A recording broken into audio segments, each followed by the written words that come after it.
Right, so it has taken Keir Starmer mere days into his governance of the country to once more remind Muslim voters that if they took their vote elsewhere from Labour this time, whether by voting for another party or not voting at all, apathy, certainly the biggest of the general election winners as it was, then they were right to do so. Twice, you see, in the space of a little over a minute, Keir Starmer managed to vindicate such thinking when asked about the Muslim votes Labour has lost and how he would address that going forwards, and instead he chose to brag about the massive mandate he's been handed by the country.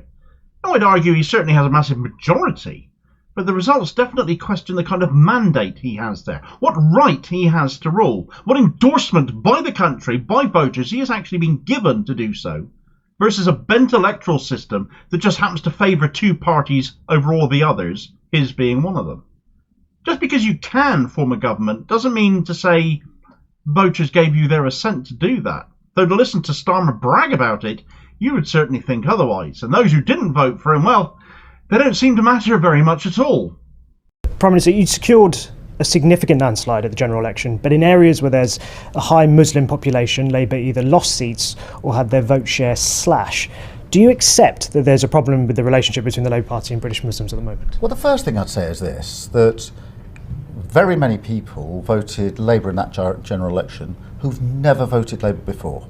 So we now hold seats in parts of the country that have never had a Labour MP.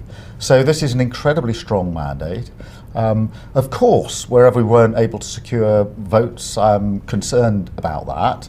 But this is a clear mandate for change, for renewal, for a different way of doing politics and a return of politics to service. The days of self-entitlement and self-interest are over. And I'm really pleased to put a strong team on the pitch to start our work and to be completing here in Wales my visits to Scotland, to Northern Ireland and Wales, which is about what about the issue with relations. British Muslims? Trust has clearly broken down there. The election results show that. What are you going to do to try and rebuild it? Well, we've got a strong mandate.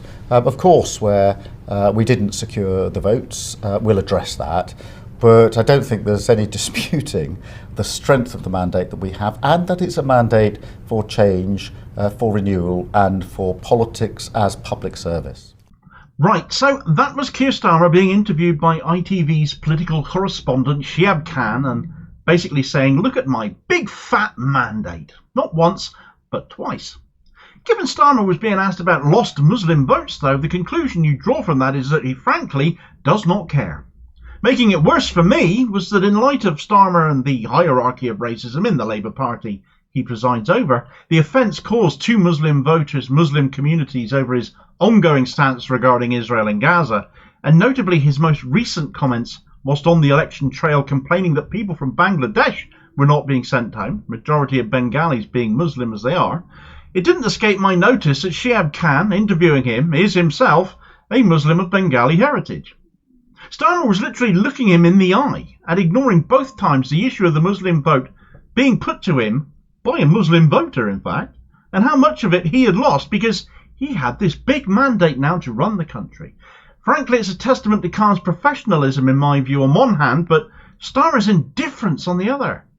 And so although he says he needs to address those issues of people who did not vote Labour, those reasons some people didn't vote for Labour whilst actively campaigning, he demonised and attacked many of them for the sake of winning votes of others who agreed with such sentiment.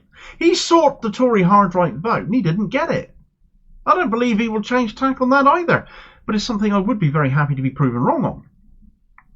On the matter of mandates, though, the dictionary definition of that term mandate happens to be the authority to carry out a policy regarded as given by the electorate to a party or candidate that wins an election.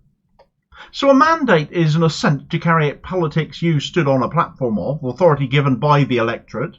It's one way you can view that as a national collective, but also each individual MP has their own individual mandates. So no arguing that Starmer has a mandate to carry out policies within his manifesto then. Interestingly though, if it isn't in the manifesto, according to that definition he doesn't have a mandate to do it, in which case. But all governments do stuff like that, don't they? But the scale of the mandate is what Starmer bleated on about. That isn't counted in number of seats. That has a bearing on how easily he can get stuff passed, but has no bearing on what he has authority by the voting public to actually carry out.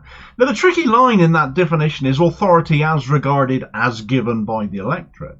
For that then falls on our electoral system as it currently is.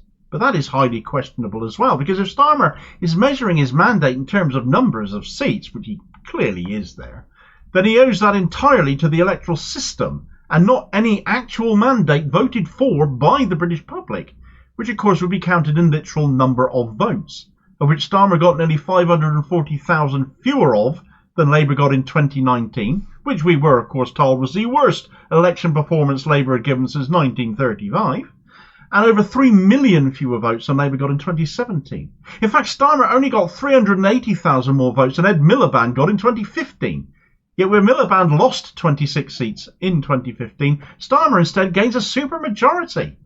So the electoral system itself didn't deliver Starmer a mandate. I could talk of the fact that in terms of vote share, Labour also only went up by 1.6%. Labour, broadly speaking, therefore, lost votes and managed to just stand still, just to maintain its, broadly speaking, current amount of vote share, not really gain much at all. It is in power solely because other parties and their support, the Tories particularly, and their mandate to rule was stripped from them so heavily that actually has given Starmer a working majority to form a government. But as far as mandates go, he's got a weak one. According to Jeremy Corbyn, the weakest mandate in British political history, in fact. It is a large majority he has, but a low mandate. Corbyn said all of this speaking to the Democracy Now! YouTube channel interview he did with them. And the reason that mandate is so low is because, yes, Starmer gained votes in areas Labour traditionally hasn't won them, as he no doubt mentioned in that video he made a big thing of, but the party stood still broadly. The mandate is low because of the losses they had elsewhere in areas they already held the seats. Many formerly safe Labour seats from Bradford to Bethnal Green to Yardley to Ilford North to Birmingham Ladywood are now tight marginals for Labour, where it wouldn't take much of a shift for Labour to lose them next time around. And as we all know, that tends to be how things go for a party one parliamentary term into government. They don't tend to build on that. They always tend to lose ground to other parties in opposition. Even Starmer's own majority was cut by more than half, and he still managed to become Prime Minister. So come on, folks. Look at it for what it really is. But it is the Muslim vote particularly that obviously Shihab Khan asked him on, and where Starmer has caused such pain, such offence, and resulted in such loss. But what is the scale of that particularly? How can we measure it as a demographic? Difficult to quantify, actually, when you look at it, given Muslim communities vary in size from very substantial to virtually non-existent around the country.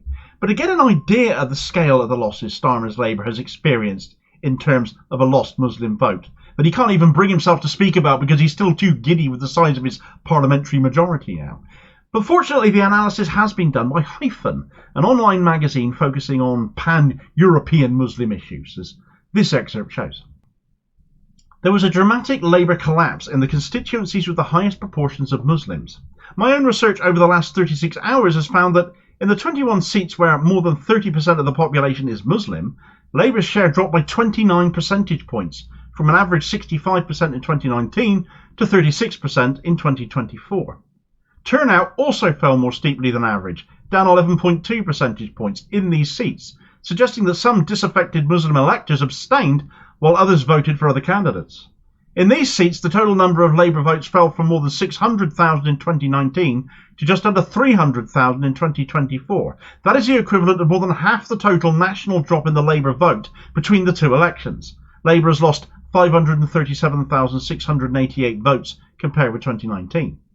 Despite this voting slump, Labour remained the largest single party in the most Muslim parts of Britain, retaining 17 out of the 21 constituencies. The most effective electoral challenge came from locally sourced independent candidates rather than the Workers' Party of Britain or the Green Party, although both organisations achieved some impressive showings in individual constituencies. Independents were elected in Birmingham Perry Barr, Blackburn, Dewsbury and Batley and Leicester South. But they failed in Bradford West, despite that seat accounting for the largest single drop in the Labour vote share, 44.5 percentage points, because the remaining vote was divided.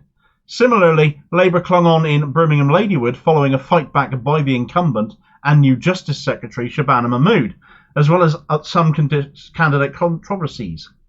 Among the defeated Labour candidates was Khalid Mahmood in Birmingham Perry Barr, who had been the sole English Muslim MP at the time of the Iraq War in 2003.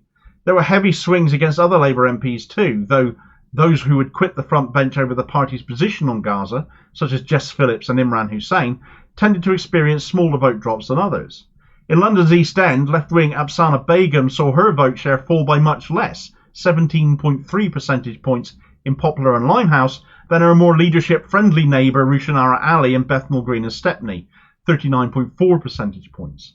The loss of Muslim votes was also a problem for Labour in some seats with smaller Muslim communities. In the 43 next most Muslim constituencies, between 15% and 30% of the population, Labour lost another 300,000 votes. That means the equivalent of the entire national drop in Labour's votes since 2019 happened in these 64 most Muslim seats. Starmer still cannot bring himself to acknowledge Muslim vote losses, acknowledge that that is a failing he in no small part is directly responsible for, and the scale of it is a difference maker. What that analysis shows is if certain constituencies could get their acts together, many of these seats had almost fell due to the loss of the Muslim vote this time round, though not exclusively, obviously. The rest of the article, hyphen article, very much does point this out. But in those seats with the largest Muslim communities, the biggest scale of potential future upset is there. And if I were an MP in one of those seats, for sure, you're safe for the next 5 years. Become the next election, if a concerted effort to fix relations with Muslim voters starting now isn't begun, isn't taken seriously, if Labour's hierarchy of racism still makes it offensively apparent, then independent candidates notably, but alternative parties certainly, have a real chance of taking those seats or taking those seats back for their communities and carrying forward mandates of their own. Some independents were of course successful in these areas, as that hyphen excerpt pointed out, a new Gaza bloc of MPs as they've been nicknamed, ready to give Starmer a hard time, not just over Gaza, but on Muslim issues too, going forwards. And I look forward to seeing what they do and what they say in Starmer's new government. Check this video recommendation out to find out a little bit more about them, and I'll hopefully catch you on the next feed. Cheers, folks.